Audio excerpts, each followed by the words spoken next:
Dear colleagues, friends, and everyone gathered here today, it gives me great pleasure to welcome you to the launch of Clara Schumann Studies, hosted in association with the Women in Global Music Network and the University of California, Irvine. It's wonderful to see attendees joining from near and far to think about and to listen to Clara Schumann's myriad contributions to musical culture in the 19th century and beyond. And as we do so, it offers an opportune moment at the beginning of Women's History Month to celebrate the exciting developments in the wider study of women in music. By way of setting the scene, and to capture the significant changes that have rippled through Clara Schumann scholarship since the 1980s, I begin with the words of the late Nancy B. Reich, to whom Clara Schumann Studies is dedicated with our abiding gratitude and admiration. The first excerpt is taken from the preface to her pioneering biography, Clara Schumann, the Artist and the Woman, published in 1985. I quote, "Though much has been written about Clara Schumann, she is still, more than 165 years after her birth, known to us only through the eyes and minds of her own era. She is viewed, even today, as her 19th century contemporaries saw her, as a saint or priestess, as a dedicated wife, mother, and musician," end quote. The second is taken from the revised edition to Reich's biography, published in 2001. Quote, "In the 15 years since the first edition of this biography was published, interest in Clara Schumann has exploded.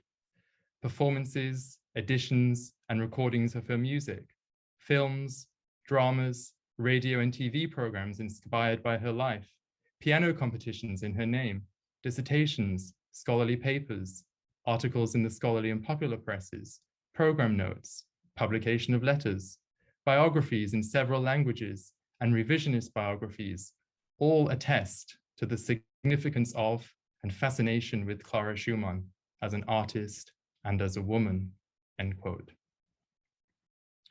Reich's work, extending beyond the biography to numerous articles and book chapters, has played a pivotal role in this reassessment of Clara Schumann, one that continues to gather new momentum to the present day.